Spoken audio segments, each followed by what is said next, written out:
Boa noite, amada igreja, a graça e a paz de Cristo Jesus, amém? É uma alegria estar novamente compartilhando a palavra do Senhor com os irmãos e com os nossos queridos amigos. É sempre um privilégio que eu posso fazer somente pela graça e misericórdia do Senhor. No início da minha juventude, houve um tempo, quando eu tinha por volta de 18 anos, que eu resolvi fazer uma mudança brusca de comportamento. Eu resolvi que eu queria ser... Não pode rir do pastor, gente. Eu resolvi que eu queria ser surfista. Eu falei que não podia rir, tem um monte de gente rindo. Só que, não só pela prática do surf, que talvez de surf foi o que eu menos fiz, mas eu quis adotar intencionalmente, isso por volta de 18 anos, toda aquela forma de pensar, amor à natureza, um comportamento relaxado, tinha cabelo longo, ouvia músicas específicas, usava roupas específicas e etc. Graças a Deus, tudo isso passou. Amém, irmão? E esses acontecimentos, no entanto, ilustram uma realidade sobre o coração humano, que o nosso comportamento reflete aquilo que nós temos em nosso coração. Eu tinha no coração a intenção de ser aquilo que eu imaginava que era, ser um surfista, e passei a adotar uma série de comportamentos por causa disso. Neste período de Natal, nós temos anunciado culto após culto, evento após evento, o verdadeiro sentido do Natal, que é, em suma, bem resumidamente, Jesus Cristo, Salvador e Senhor dos pecadores, segundo as Escrituras, ou seja, o Evangelho. A Bíblia ilustra que a salvação é comunicada quando Deus, essa salvação que tem sido oferecida, culto após culto, que tem sido pregado e ensinado aqui na igreja, Jesus Cristo como Senhor e Salvador. A Bíblia ilustra essa realidade, essa realidade é comunicada ao ser humano, quando Deus tira o coração de pedra e coloca um coração de carne, pela obra do Espírito Santo de Deus. E com este novo coração, recebido somente pela graça e misericórdia do Senhor, o homem se torna capaz de ouvir a verdade do Evangelho, crer nela e responder a ela positivamente. E aqui é que vai o ponto de hoje. O coração do crente que foi transformado, olha o exemplo, olha a ilustração do profeta. Tira o coração de pedra e bota um de carne. Esse coração que foi totalmente transformado, regenerado, deve, consequentemente, mudar o nosso comportamento. Não é apenas para que nós tenhamos, então, o entendimento e respondamos qualquer tipo de apelo, nem apenas para que nós entendamos nesse tempo de Natal que precisamos nos reconciliar com o Senhor, mas para que nós mudemos como um todo.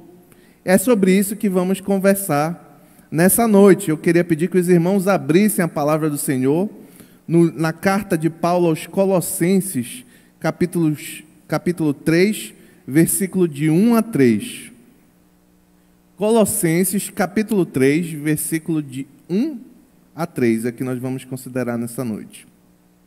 Diz assim a palavra do Senhor: Portanto, já que vocês ressuscitaram com Cristo, procurem as coisas que são do alto, onde Cristo está sentado à direita de Deus.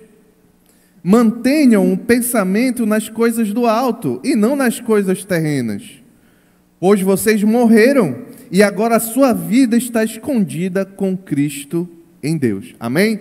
Vamos orar ao Senhor. Pai querido, obrigado pela tua palavra, Senhor. Nos revela que comportamentos temos que adotar agora que o nosso coração foi transformado pela tua graça e pela tua misericórdia. E transforma o coração daqueles que ainda não tiveram este grande privilégio, Senhor. É o que te pedimos em nome de Jesus. Amém. A igreja em Colossos estava sendo influenciada por uma verdadeira farofa de heresias. Pensa uma igreja herética, que estava caminhando em comportamento oposto, à fé apostólica, ou melhor, a verdadeira fé cristã. Curioso que quase 1000 anos atrás, 2000 anos atrás, aproximadamente, 2000 anos atrás, nós podemos nos identificar com esse contexto de alguma forma. Só um parêntese para ver como as nossas igrejas cristãs espalhadas por aí, muitas vezes estão na mesma situação que a igreja de Colossos. Eu estava vindo para cá, agora à noite, no carro, mudando de rádio, e aí tinha um pastor lá, dizendo que chegava o momento de consagrar o sal grosso. É cômico se não fosse trágico.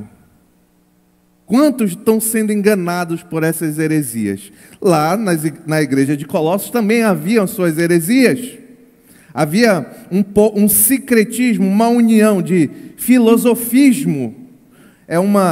Eles acreditavam na dualidade gnóstica, que nós já consideramos aqui algumas vezes, mas eles acreditavam que a matéria era ruim e o espírito era bom.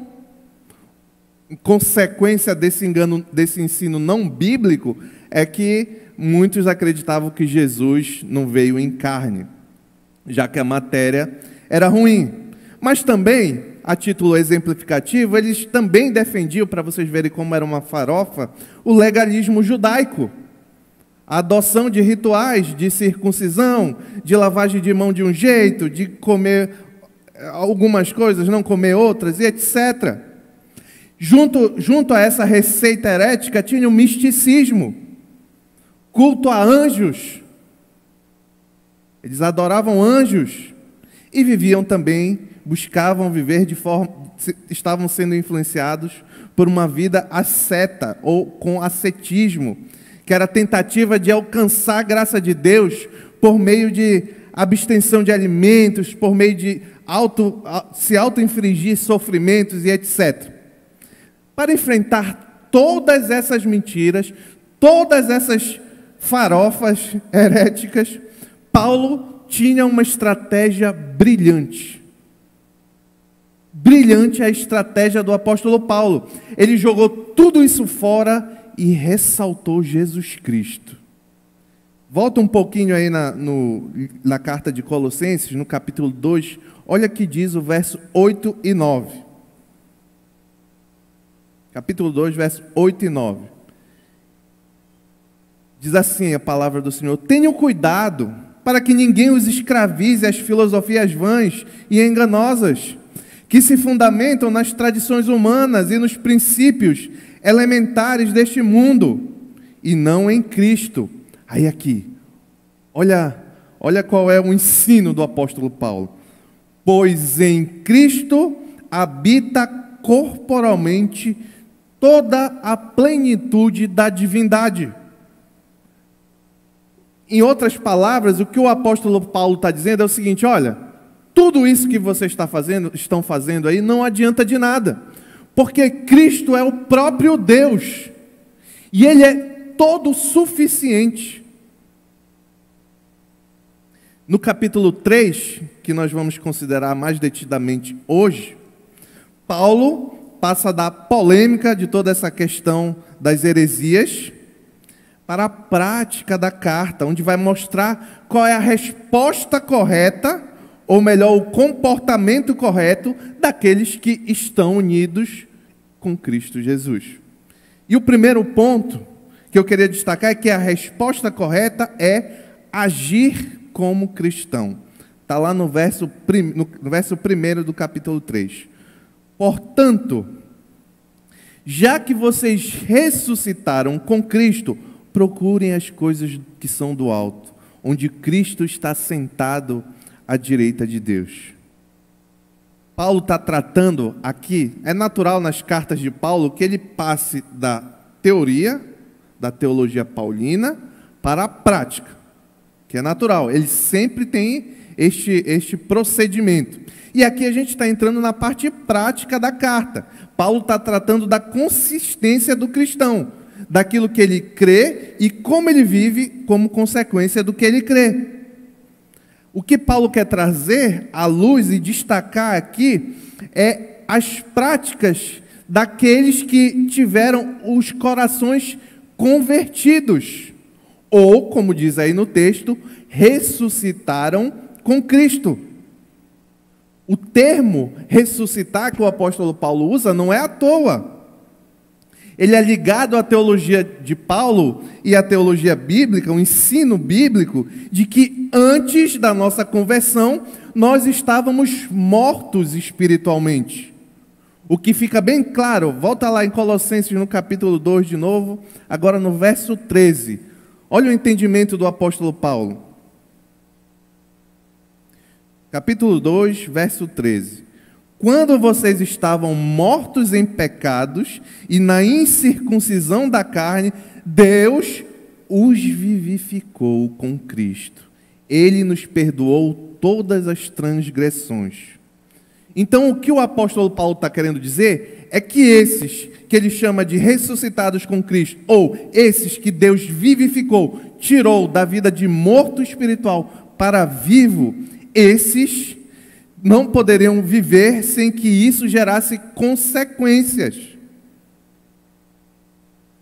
O início do versículo 1, a parte A, revela que Paulo vai tratar dessas consequências, destacando que é uma grande mudança de comportamento, que ele vai ilustrar de uma mudança da morte para a vida, já que ressuscitou. Portanto, diz o texto, já que vocês ressuscitaram com Cristo, ou, quem estiver lendo na versão revista atualizada, se, que eu acho que fica mais claro, condicionalmente, se fostes ressuscitados com Cristo, não poderiam mais viver da mesma forma. Agora, qual seriam as consequências dessa conversão, ou desse ressuscitar, ou ser vivificado? De cara e diretamente ligado ao contexto da carta, é que a salvação é plena em Jesus Cristo. Já que é Ele que nos vivificou, já que é Ele que nos ressuscita, nós não precisamos, eles não precisariam de mais nada. De misticismo, de anjo, de sal grosso, de rosa, não sei das quantas, não precisa de mais nada. É somente Jesus Cristo. Outro ponto importante que nós temos que destacar nessa mudança de comportamento é que o Salvador, a vida que foi recebida com fé, ela tem efeito agora. Ela tem um efeito imediato. Muitas pessoas se enganam achando que a salvação em Cristo Jesus é só para você viver a sua vida como você bem entende, e quando chegar no último dia, quando você morrer, você vai para o céu. Mas não é essa salvação que o Senhor Jesus Cristo opera na vida do crente.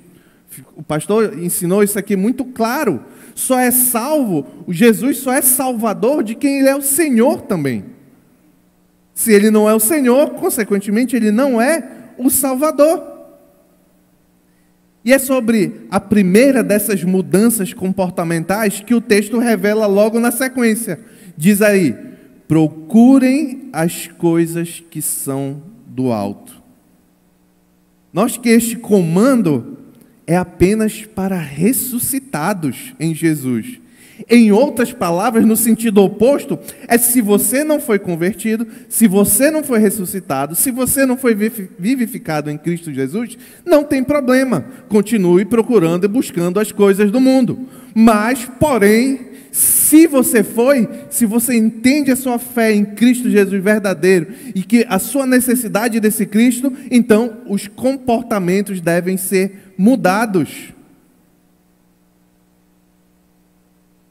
Aqui temos um poderoso instrumento para diagnosticar a intensidade e também a veracidade da fé que afirmamos ter. Quanto mais nós buscarmos as coisas do alto, que eu vou falar daqui a pouco o que são, quanto mais nós buscarmos as coisas do alto, nos interessarmos pelas coisas do alto, é um bom sinal de que a nossa fé é verdadeira. Agora, se nós estamos vivendo no mundo como quem não se importa com nada além desse mundo, cuidado, é muito perigoso viver dessa forma. O verbo traduzido aí no texto que nós lemos, como procurem as coisas do céu, ou na revista atualizada, buscai as coisas do alto, implica em um esforço perseverante. Não é uma busca uma vez. É uma busca constante, é uma ação constante de buscar o que Paulo está chamando de coisas do alto. Só que um detalhe para esse verbo é que aqui não é a busca para descobrir algo, mas é a busca para obter algo, para ter algo. O foco não está no buscar, mas no objeto a ser buscado.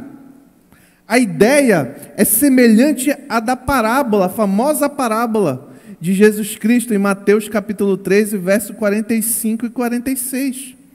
O reino dos céus também é como um negociante que procura pérolas preciosas.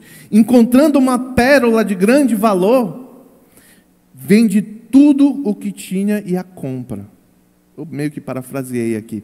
Mas a ideia da procura que o apóstolo Paulo se refere é conectada a esse texto. É no sentido desse texto. É de conseguir algo que tem valor superior, que faz com que nós demos valor inferior às outras coisas. Agora, o que seriam essas coisas que são do alto, que o texto fala aí? Filipe Melanchthon, um dos maiores teólogos da Reforma Protestante, descreveu essas coisas do alto como bens celestiais ou espirituais, como ele usou a título exemplificativo: fé, amor, paz, um coração paciente, pureza, ou melhor, eu vou mudar aqui as palavras do Melanchthon, santidade. E eu adicionei uns outros que eu fui pensando: bondade, humildade, espírito perdoador, uma dedicação à vida devocional, procurar se relacionar com o Senhor e etc. Note que a garantia de que aqueles destinatários em Colossos poderiam alcançar esse bem buscado que eram as coisas do alto, é a mesma garantia que serve para nós. A garantia está na sequência do texto, porque Jesus Cristo, que os vivificou, está assentado à direita de Deus. Agora Ele pode nos conceder, porque Ele tem todo o poder e toda a autoridade, na verdade sempre teve. A verdadeira mudança, como consequência disso, já que Cristo pode nos moldar desta forma, isso é possível porque nós recebemos essa mudança pela graça. Nós podemos nos aproximar de Jesus Cristo e pedir: Senhor, me ajuda a ser mais paciente. Senhor, me ajuda a ser mais santo. E buscar o ser. Uma verdadeira mudança no crente é fruto da graça de Deus, no agir do Espírito Santo. Olha o que diz o autor de Hebreus, em capítulo 4, versículo 14 a 16. Hebreus, capítulo 4, de 14 a 16. Diz assim a palavra do Senhor: portanto, visto que temos um grande sumo sacerdote, que adentrou os céus, Jesus, o Filho de Deus, apeguemo-nos com toda a firmeza à fé que professamos. Pois não temos um sumo sacerdote que não possa se compadecer das nossas fraquezas, mas sim alguém que, como nós, passou todo tipo de tentação, porém sem pecado. Aí aqui está o ponto, no verso 16. Assim, aproximemo-nos do trono da graça com toda a confiança, a fim de recebermos do trono da graça e de graça misericórdia e encontrarmos graça que nos ajude no momento da necessidade. Se você precisa mudar em algo, se aproxime do Senhor, busque a graça transformadora do Senhor. Quando professamos, queridos, a fé em Jesus Cristo, fazemos porque recebemos graça de termos sido ressuscitados e mortos, ressuscitados da nossa morte. Então somos capazes de enxergar a verdade do Evangelho. Ao crermos em Cristo Jesus, então, a ressurreição de Cristo é também a nossa ressurreição. poxa, isso tem que trazer ao nosso coração uma explosão de gratidão. Ou só tem duas opções: ou você anda morto e você não vai produzir nada espiritualmente, nada que vale a pena. Você pode fazer toda a ação social do mundo e ainda assim é tudo imundícia que você produz. Mas se você está com Cristo Jesus, agora você é vivo. As suas obras são agradáveis a Deus, porque nós deixamos de buscar a nossa satisfação, a nossa glória, e buscamos a glória de Deus. Que razão para comemorar aos cristãos? Eu era morto e agora vivo. Que razão de... É por isso, às vezes a gente não conecta os ensinos bíblicos. É por isso que o cristão não pode estar murmurando e reclamando de tudo. Porque ele era morto. E pela graça e misericórdia do Salvador, agora ele vive. Não tem como ter um coração murmurador. É uma luta de todos nós, minha também. Mas está aqui o fundamento que nós devemos nos agarrar. Essa ressurreição ainda deve mudar o foco das nossas energias. Nós vamos despender com as coisas do alto. E tem um detalhe aqui nesse ponto, nesse primeiro ponto que estamos considerando. Paulo não está se referindo a pensamento. Pensamento ele vai falar no verso posterior que nós vamos considerar depois. Ele está se referindo à ação, a uma busca ativa por fazer as coisas que são agradáveis a Deus. A título exemplificativo, eu vou citar o fruto do Espírito de Gálatas, capítulo 5, versículo 22 e 23. O que Paulo está dizendo é que nós devemos ter uma busca ativa por meio de ações, por amor, alegria, paz, paciência, amabilidade, bondade, fidelidade, mansidão e domínio próprio. Não é pensar sobre essas coisas. Pensar a gente vai ver na sequência. Não é pensar o primeiro conselho do apóstolo Paulo, a primeira mudança de comportamento. É buscar nas práticas diárias todas essas coisas. O que você tem feito para buscar essas coisas, meu querido, as coisas do alto? Aqui é um chamado à ação. Você pode ser mais alegre e confiante do Senhor. Você pode ser mais paciente com seus familiares, com seu esposo, com a sua esposa, com seus filhos. Você pode ser fiel no trabalho, fiel nos negócios. Você pode ter um coração manso, um domínio próprio sobre as coisas, um controle. Contra essas coisas, o apóstolo Paulo diz, não há lei. E essas coisas devem ser buscadas na prática diária. Cuidado, e aqui é um alerta, cuidado para não se acostumar com, eu vou usar aqui a ilustração de Paulo, com um comportamento de baixo. Às vezes é muito triste quando nós conversamos com alguém que você vê aqui sempre na igreja, que professa ser cristão, e a pessoa chega com algumas frases tipo, não, é porque eu sou assim, eu sou impaciente mesmo. Ou não, é porque eu sou ansioso mesmo. Não, é porque isso é genético, eu me iro com facilidade. Não podemos nos acostumar com o pecado. Nós podemos recorrer a Cristo e nos mudar. Ah, eu sou grosseiro mesmo, eu cresci assim. E daí?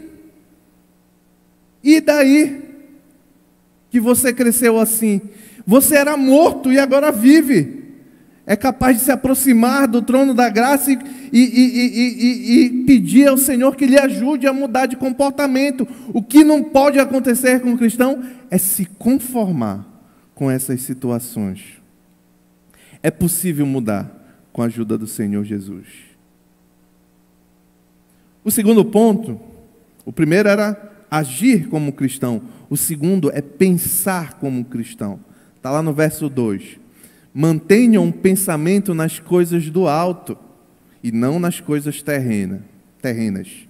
Aqui o verso 2 parece que Paulo está falando quase da mesma coisa, mas há uma importante mudança que eu já até adiantei. O foco não é a ação externa, não é a prática das coisas do alto, mas sim o pensar nas coisas do céu aqui. A ação de pensar que Paulo se refere aí envolve sentir, dirigir a mente para algo, dirigir o coração para algo. Logo, há uma adição aqui. Paulo está fazendo uma adição. Haja das coisas conforme as coisas do alto e pense conforme as coisas do alto. Nos bens celestiais que eu já destaquei aqui, bondade, humildade, mansidão, espírito perdoador, vida devocional e etc. O que Paulo nos comanda aqui é pensar nas coisas do Senhor. Não, tem um detalhe, eu estou exemplificando. É impossível esgotar o que seriam todas as coisas do alto. Mas tem um princípio que pode nos ajudar. Está lá em Filipenses capítulo 4, versículo 8. Filipenses capítulo 4, versículo 8. Diz assim: finalmente, irmãos, olha, que princípio valoroso. Tudo que for verdadeiro, tudo que for nobre, tudo que for correto, tudo que for puro, tudo que for amável, tudo que for de boa fama, se houver algo excelente ou digno de louvor, pense nessas coisas. Pronto. Eu devo pensar nisso? Vem aqui. Se encaixar aqui nesse texto, você deve.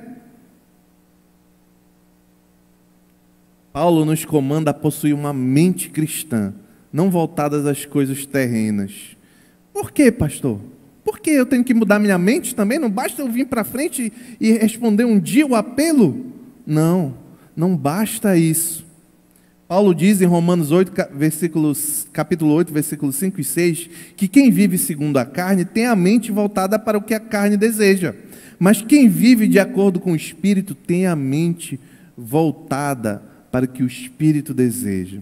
A mentalidade da carne é morte, e a mentalidade do Espírito é vida e paz. Logo, eu adiciono, aqueles que foram vivificados vão ter a mentalidade da carne, que é morte, ou a mentalidade do Espírito, que é vida e paz. É claro que vão ter a mentalidade do Espírito. E aqui é uma pergunta para todos nós a considerarmos. O que tem ocupado os nossos pensamentos? O que tem ocupado os nossos pensamentos? Uma das razões pelo qual eu creio que a igreja do nosso Senhor Jesus Cristo, a palavra não é bem essa, mas por falta de uma melhor, é porque a igreja é tão frágil.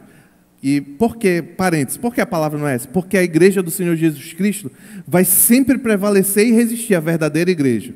Mas quando eu digo frágil, é porque tem tantas pessoas que entendem que fazem parte de uma igreja, que vivem dentro de uma igreja, mas são suscetíveis a ataques. Pronto, é nesse sentido. Porque nós vivemos em um tempo em que nós somos materialistas. Nós vivemos pelas circunstâncias. As circunstâncias do mundo têm nos moldado mais do que as coisas do alto. É por isso que às vezes a igreja parece tão fragilizada. Nós sabemos, como eu já disse, e eu quero deixar bem claro isso, que a igreja do Senhor Jesus Cristo, ela é indestrutível, a verdadeira igreja, pois Ele mesmo é quem a conserva. Mas não acontece sem que nós vivamos nesse mundo caído. E por isso, o problema disso é que nós temos uma mentalidade muito materialista. As circunstâncias é que nos impulsionam, nos movem. Quer ver? Eu estou bem espiritualmente se a minha condição financeira é boa. Eu estou bem espiritualmente se eu sou saudável. Eu estou comprometido com a igreja quando eu tenho tempo. Do contrário, se as coisas começam a ruir aqui e ali, aí pronto, o desespero entra no nosso coração. E aí eu começo a pensar só nessas coisas. Só que uma das forças que impulsionava a igreja primitiva não era o presente, o tempo presente. Lembrem, aqueles homens viviam perseguidos, expulsos de suas terras, muitos mortos. Eles não estavam preocupados, em primeiro lugar, com as circunstâncias. Eles estavam preocupados em primeiro lugar com as promessas da palavra do Senhor, ressurreição, novo céu, nova terra, vida eterna. Que esforço nós temos feito para extrair da nossa mente pensamentos impuros e substituí-lo por santos. Deixa eu considerar brevemente aqui esse ponto. Meu querido, se você tem lutado, batalhado, sofrido com pensamentos impuros que você quer substituir, uma estratégia é usar pensamentos bons, é mudar sua mente para as coisas do alto a que Paulo se refere. Você não vai simplesmente deixar algo e ficar vazio. Existe um equilíbrio. Ou você está pendendo para o mal, ou você está pendendo para o bem na sua mente. Não tem meio termo. Então busque alimentar coisas positivas segundo a palavra de Deus. Isso vai ajudar a nós cumprirmos o que Paulo está nos comandando aqui. Outra realidade sobre o pensamento humano, sobre pensar conforme o apóstolo Paulo está nos orientando, é uma visão de mundo cristã. Eu tenho que viver, eu que professei a Cristo, olha o tema aí, eu creio em Jesus, e agora? Eu tenho que viver, agora que eu creio em Cristo, que eu fui ressuscitado da morte, olhando para o mundo, olhando para as coisas que acontecem, com o pensamento nas coisas do Senhor, no que o Senhor revela sobre a realidade. A realidade, única realidade, revelada na Escritura Sagrada, na Palavra de Deus, o Criador de todas as coisas, é que o mundo deve ser enxergado sobre o prisma, sobre o olhar de que ele foi criado. O mundo foi criado por Deus. Só que deve ser enxergado também a situação que nós vivemos de sofrimento, de dores e etc., deve ser enxergado sob a perspectiva de queda, de que o pecado entrou no mundo e nós nascemos em pecado, mortos, como eu acabei de dizer. Mas existe uma perspectiva ainda melhor, que vem na sequência. Existe a redenção. Cristo Jesus morreu para salvar todo aquele que nele crê. Você tem enxergado o mundo e as coisas que acontecem sobre essa perspectiva? Ou será que você tem vindo à igreja afirmando ser cristão, mas tem vindo o mundo, enxergado o mundo sobre a ótica da evolução, que o acaso criou isso aqui tudo? Olha, não dá. Não dá. Se você tira os primeiros 14 capítulos de Gênesis da Escritura, pode jogar o resto fora, que não vai adiantar de nada. Você não vai entender mais, não vai fazer, nada faz mais sentido. Se você crê que o mundo foi criado por acaso, então a sua profissão em Cristo precisa ser muito moldada ainda. Você crê na realidade dos sofrimentos e das lutas que você passa com o pecado, como sendo algo que é culpa sua porque você é pecador, culpa minha porque eu sou pecador, ou você crê que você é vítima das circunstâncias? Que foi o mundo sofrido que fez você ser assim? Isso não é bíblico, nós não somos vítimas, nós somos culpados de pecado. E aqueles que professam a Cristo entendem isso porque recebem a redenção. A redenção é a salvação, é tirar desse problema. Você sai desse problema como? Já sei, lendo o livro de autoajuda. A solução toda está dentro de você. Não é isso que dizem? Mas o cristão não vive assim, não pensa assim. Para o cristão a solução está em Jesus Cristo. Eu sou o caminho, é só um, e é único. Eu sou o caminho, a verdade e a vida. Ninguém vai ao Pai se não for por mim. Que outro caminho há? Yoga. Isso não resolve nada. Isso não resolve nada. Quem pode salvar é Jesus Cristo. O terceiro ponto que o apóstolo Paulo destaca, primeiro haja como um cristão. O segundo pense como um cristão. E o terceiro viva como um cristão. Colossenses capítulo 3, verso 3. Pois vocês morreram e agora a sua vida está escondida com Cristo em Deus. O que o apóstolo Paulo está dizendo aqui é que essa mudança de agir e pensar deve ocorrer obrigatoriamente. Não é opcional. Por quê? Porque eles morreram. Eles foram sepultados. Não são eles mais que vivem. Agora essa nova vida que eles vivem é a vida de Cristo. Desde a palavra do Senhor nos revela, e essa é uma notícia maravilhosa em Efésios capítulo 1, verso 4, que desde a eternidade os cristãos estavam em Cristo. No tempo presente, nós fomos implantados à igreja pelo Espírito Santo e nos tornamos agora unidos a Cristo como uma fé viva. A união a Cristo é um ensino maravilhoso da Escritura, que cada cristão está espiritualmente, de forma sobrenatural, unido a Jesus Cristo. É o que Paulo vai dizer lá em Gálatas, capítulo 2, versículo 20. Fui crucificado com Cristo, assim já não sou eu mais quem vive, mas Cristo vive em mim. A vida que agora vivo no corpo, vivo pela fé no Filho de Deus, que me amou e se entregou por mim. Em razão dessa união, as consequências são maravilhosas. O verdadeiro cristão é indestrutível. Ele tem vida eterna agora. Já passou da morte para a vida. Porque Deus amou o mundo de tal maneira que deu seu Filho unigênito para que todo o que nele crê, o cristão, não pereça, mas tenha a vida eterna. E se isso não fosse maravilhosamente bom e espetacular, ainda há um encorajamento maior.